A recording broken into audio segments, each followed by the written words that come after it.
If you've ever thought, I know I'd benefit from a coach, but I'm just not ready to pay for one yet, this is for you. We've created something new at the Endurance Edge called the Club Membership.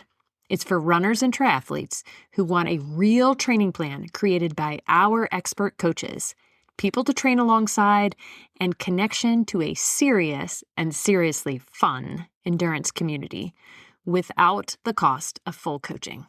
You get professionally built training plans delivered through Training Peaks Premium, access to our virtual workouts, team socials, and athlete-led sessions, so you're never training alone, no matter where you are in the country. All of this is bundled into a low monthly rate, or save nearly 50% by joining for the year and get as many training plans as you need to do awesome things. It's the smartest way to stop guessing and start training with purpose. Learn more at theenduranceedge.com/club. All right, welcome back to the Find Your Edge podcast. I am your host, Coach Chris Newport, and today I am here with Dave Gross and Mark Dill from the Tobacco Road Marathon and Half Marathon, which we are proud sponsors of this year. And I love highlighting both race directors and local races and just awesome things that we have in the mix. So I'm excited to hear from you guys. Thanks for coming on the show. Thanks for having us. Yeah. All right, Mark, I'm going to start with you because you have been with this race from the get-go. So when did it start? Tell us about why it got started and all that good kind of stuff. Well, technically, you could say it got started in 2009 because it takes that so long to prepare. But the first race was 2010. The inspiration, the force of nature is Kazem Yayapour. It wouldn't happen without Kazem. And he really founded it, and that's just his nature. He wanted to do something to help others in a meaningful way. So that's where it goes. Plus, he was a big-time runner himself.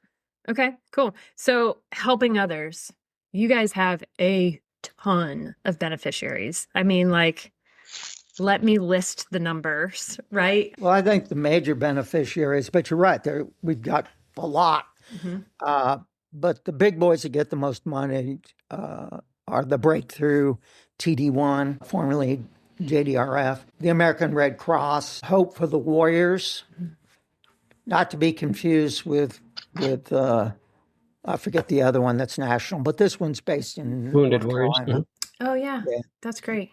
And so some large beneficiaries and some smaller, more local ones. Yeah, I mean, those are the ones that get the bulk of the money, but then we try to help out a lot of people. And then Kazem instituted something like 3 or 4 years ago that everybody on the board could give $1,000 to whatever charity they liked. What? Or they wanted to help. That's so cool. Yeah, so my wife and I, she convinced me Dorcas, who she's done a lot of work with, would be a good beneficiary. They're great. And Dave, who's your beneficiary being on the board? Well, I just learned this fact, so I'm going to have to think quickly here. Alzheimer's. You don't have to commit to it. Maybe you can. No, I'll commit. I'll commit. Yeah. Both my parents were afflicted by Alzheimer's, so I'll throw it behind that.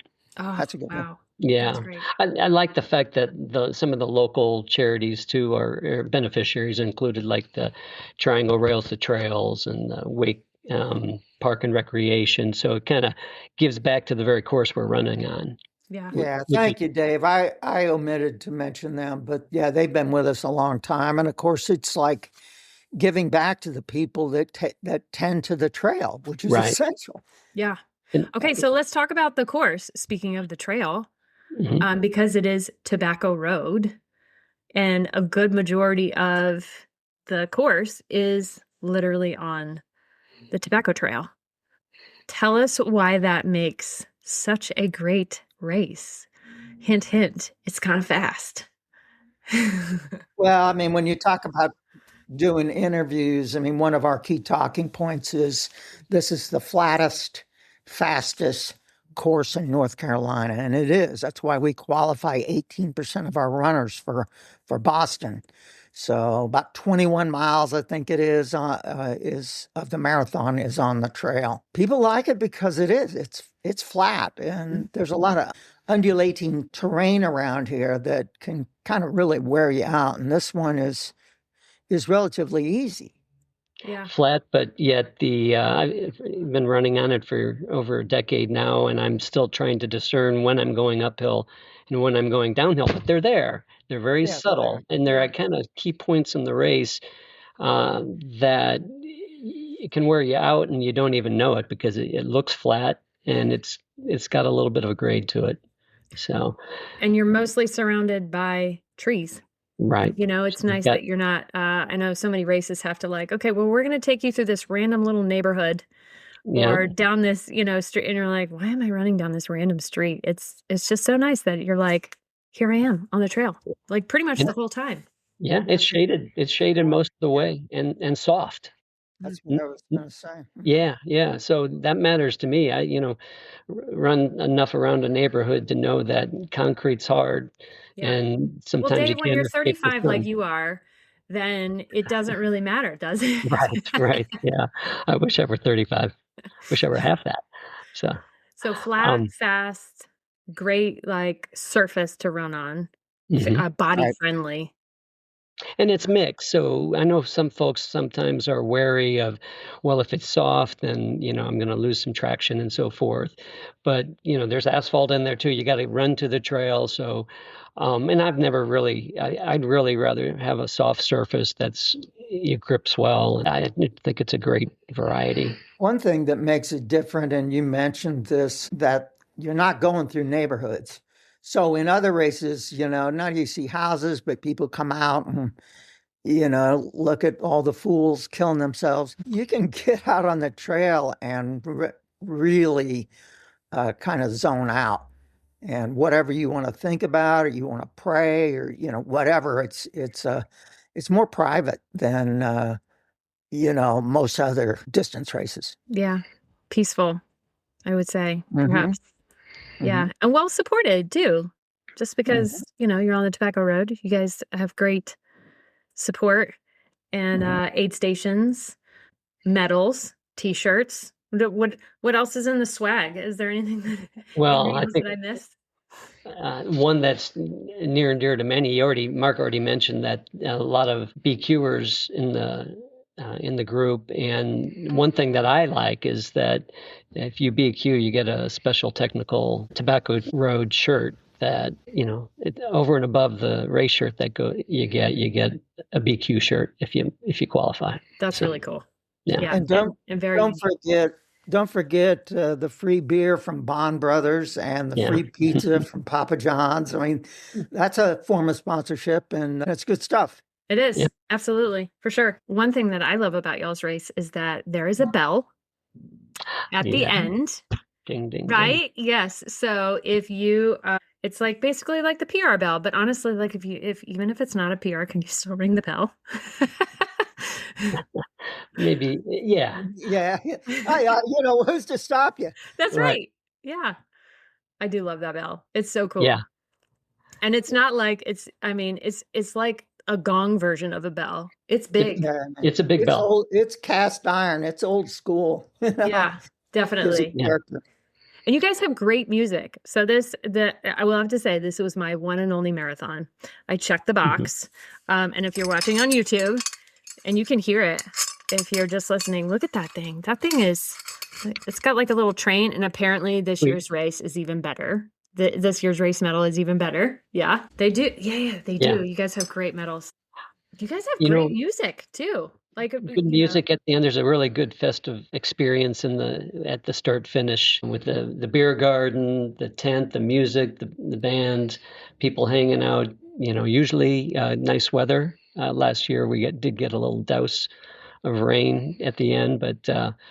Another thing that just occurred to me that I like about the race too is photos are, at least the last couple of years, I think have been free. So you go give it your all and look back and download some pictures. We got a, what is it, stand and repeat, behind you with the logos and stuff. Makes it look very professional. Yeah. And another point I want to mention on the weather is, we were thoughtful. It's St. Patrick's Day weekend, and if you look at the average temperatures, it's in the low 50s, so it's good running weather. And we have been lucky, despite the late showers we had last year, we have never been rained out. Knock on wood. So, Yeah. yeah, Yeah. exactly. Well, in addition to St. Patty's Day, though, it is also March 16th is Dave's birthday.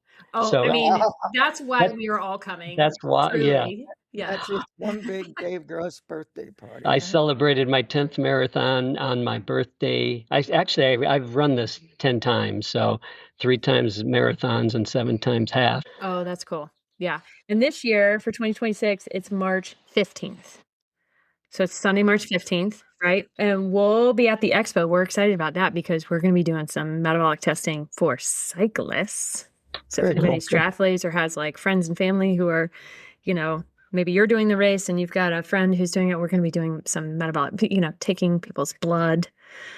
That makes me sound like a vampire. I promise I am not, but doing like lactate testing and metabolic testing. And there are a ton of amazing sponsors there too. Like it's a fun little expo.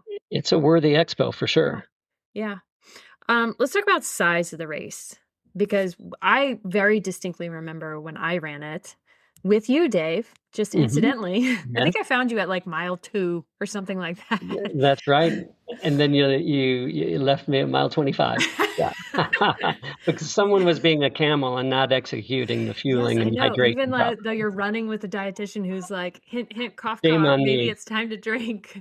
Yeah, mile 19. Are you being a camel, Dave? And I was. Yes. So Yes, executing that's the true. left. I did accuse you of that. There's just some of those races, the like New Yorks, the Bostons, which are obviously, fantastic races, but you go there for that specific experience of being huddled with 30,000 of your friends.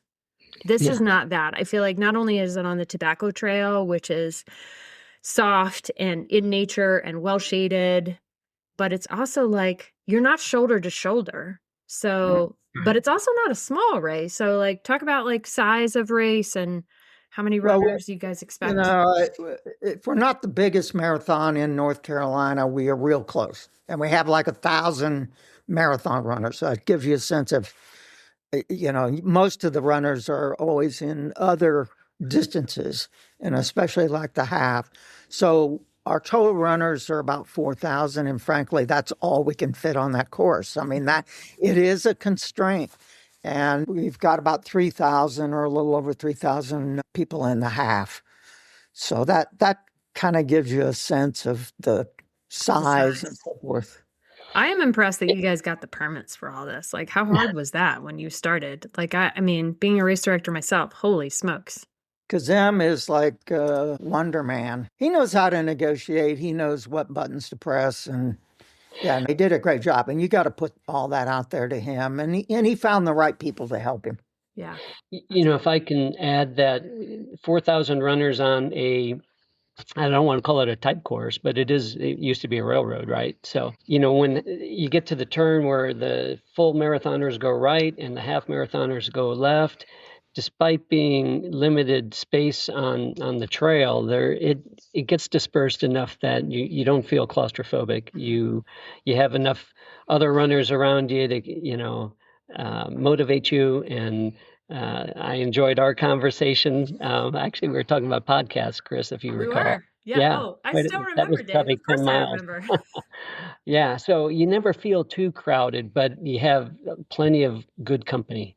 Yeah. And the spectators have some key spots where they can cheer you on, like at the split where the full and half diverge. While it's not New York City or Boston where you've got, tens of thousands of spectators cheering you on, there's some key spots in the race, certainly at the finish, of course, and all throughout the park as you approach the finish line where people can cheer you on, but in the middle of the course too. Yeah. Definitely. And I will have to say that it's fairly like parking friendly. You know how some races can be sort of a nightmare? Like you guys got stuff figured out. Yeah, working at it since 2010, we kind of figured it out. Yeah. We had a couple of hiccups early days, but like with the buses from that app, which have been wonderful, and effectively they're another sponsor too, because they allow us to spill over into their parking lot, and that really helps. Yeah, definitely. And I will have to say, Plenty of Porta Johns. So 2 thumbs up from the dietitian. You're reminding me, I've been a runner in this race, coached, cheered, and I've certainly volunteered most years, but 2 memorable years. One was NetApp with the buses, making sure that stays efficient. But then also one year I was fortunate enough to put out all the porta potties. Big job. So there's a lot of work. That's something that I had no clue about, as a runner, just what goes behind getting a race ready. Yeah. So let's talk about that. Like, what are some things that you wish people knew as runners of what goes into this event? Well, I mean, it isn't something that comes together at the last minute, but you'll have people making requests and so forth. And people just have to realize there's a lot of other runners out there with their needs. As long as you got, your bib and you know where to go and you listen to the advice of people like you and stay hydrated and so forth, that you should be content with that. Mm-hmm. So I discourage people with special requests, and that's, I guess, something that I feel would be helpful. Yeah. Okay. So try to keep your special requests limited. Although, again, I don't think it's necessary with all the work you guys have put in between the great parking, the great communication, the expo, and volunteers. How many volunteers do you guys have? We have about 700 volunteers. That's crazy. And the board is all volunteer. The only people that get paid are like the FSS series that does the timing. It's their job. You have to take care of those guys. Mm-hmm. But as far as guys like Dave and I, Kazem convinced us somehow. We just give away our time. No, and that's part of the culture of the event, that there's so many giving people. There's so much genuine desire to help others. And that may sound saccharine, but it's true. Yeah, that's great. Giving back is important, right? Endurance events are important to us. It's a strong community, and this is one way, whether you run it, whether you cheer, whether you coach, whether you volunteer to give back and be part of your community. And that's super important for me. I happen to be employed by the marathon sponsor, Veradigm. So this is one way that I can give back as an employee and as a runner. And this is an important race for me personally, just on multiple levels. Yeah. And the fact that you can sleep in your own bed because it's local. And amen to that. Yeah. Even if you're traveling from out of town, like there's so many options for right, exactly. Stays. Yeah, that's a good catch. Yeah. Yeah. So coming back to the aid stations real quick, Chris, that was one of the things that I underestimated. Each year in the last several years now, I've been making sure I volunteer to pack the aid stations, which is done days before, right? Or a day or two before. You've got all the containers that you're packing and then they get transported. So I totally underestimated how much work to set up one aid station, but and we've got plenty of aid stations, right? So if someone's being a camel and not drinking, then that's on them. It is on them.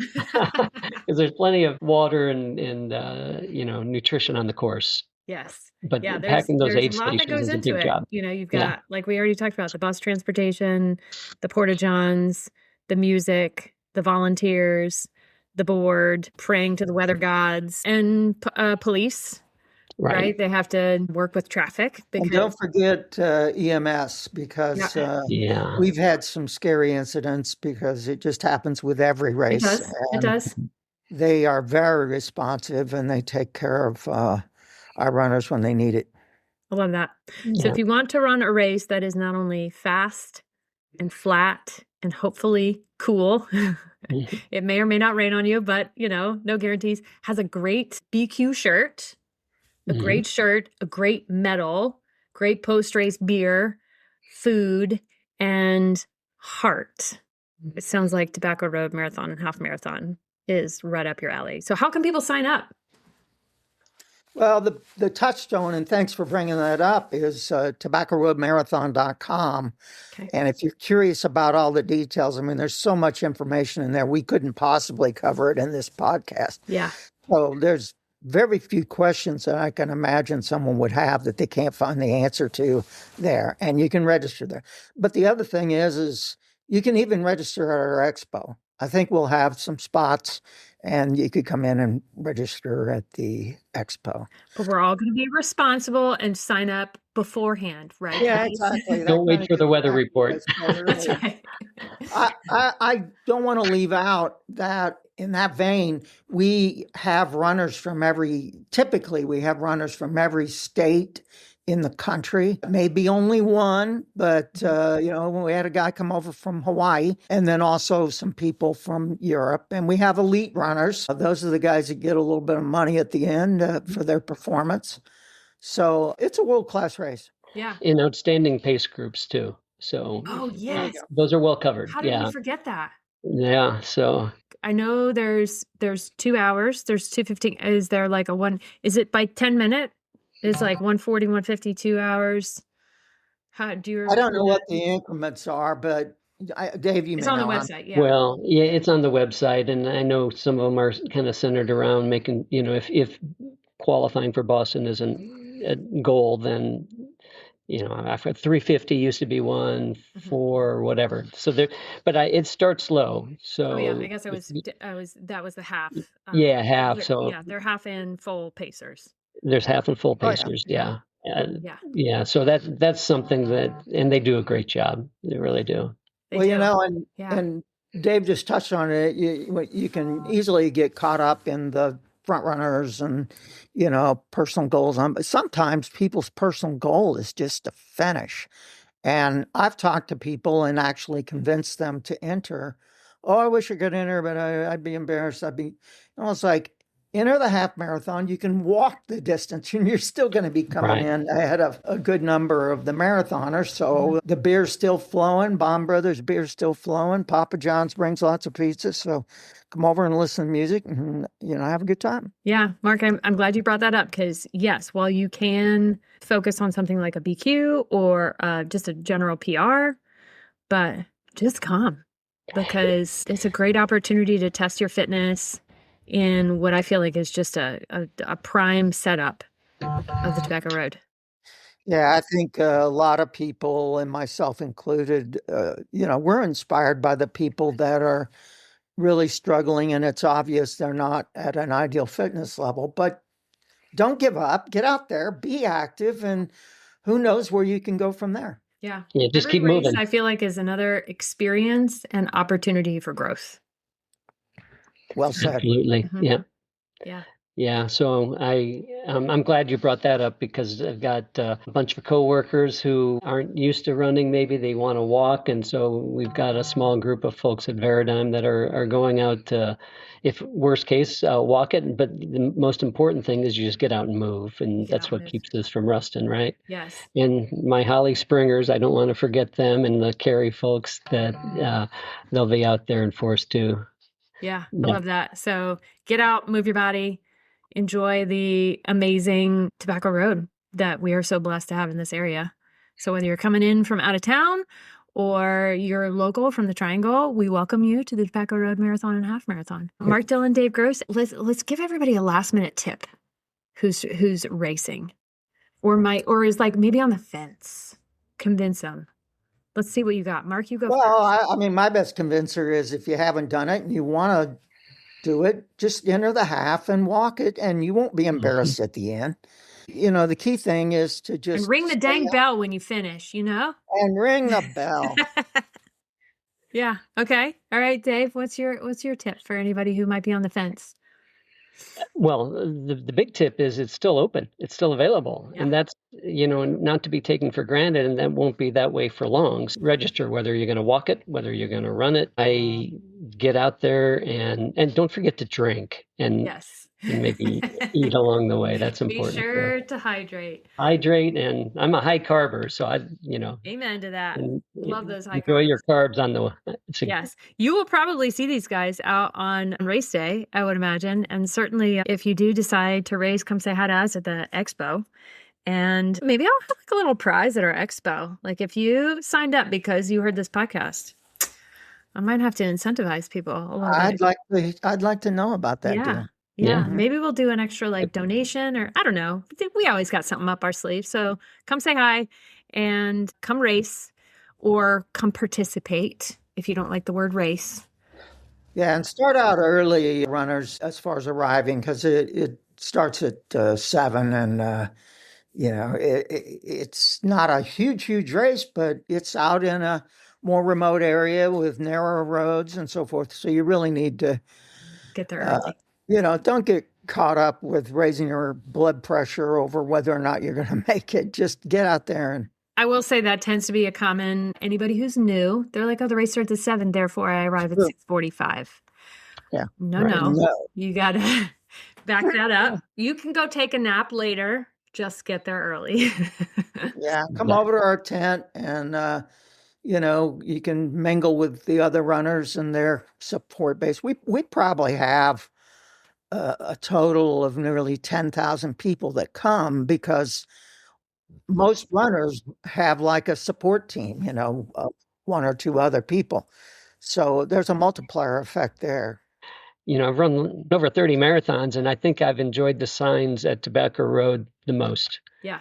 because some of them get super creative. Oh, yeah. And especially when you're out on the trail, and then it ends up being one sign leads to another one, and it keeps the mind distracted, It does. and the miles does. fly by. We've had unofficial hydration stations where people not living nearby come out and set up like a card table and offer Pabst Blue Ribbon beer. Oh my gosh, that's so awesome. So there's some character to this, is the main point in saying that. Yeah, I love that. So Yeah. good. All right, so if you haven't yet, sign up, tobaccoroadmarathon.com. And there's also the half. So come out, come say hi to us, come raise, come support all these amazing beneficiaries. Mark Dillon, Dave Gross, thank you so much for coming on the podcast. And I am looking forward to an amazing race. Thank you for having us. Thanks for listening to the Find Your Edge podcast. If you like what you heard, don't forget to subscribe on your favorite podcast platform so you never miss an episode. And if you're interested in learning more about our endurance coaching, sports and wellness nutrition, metabolic and sweat testing, triathlon training team, or our triathlon training library, be sure to check us out at theenduranceedge.com. And don't forget to follow us on social media at The Endurance Edge. Thanks again, and we'll catch you next time.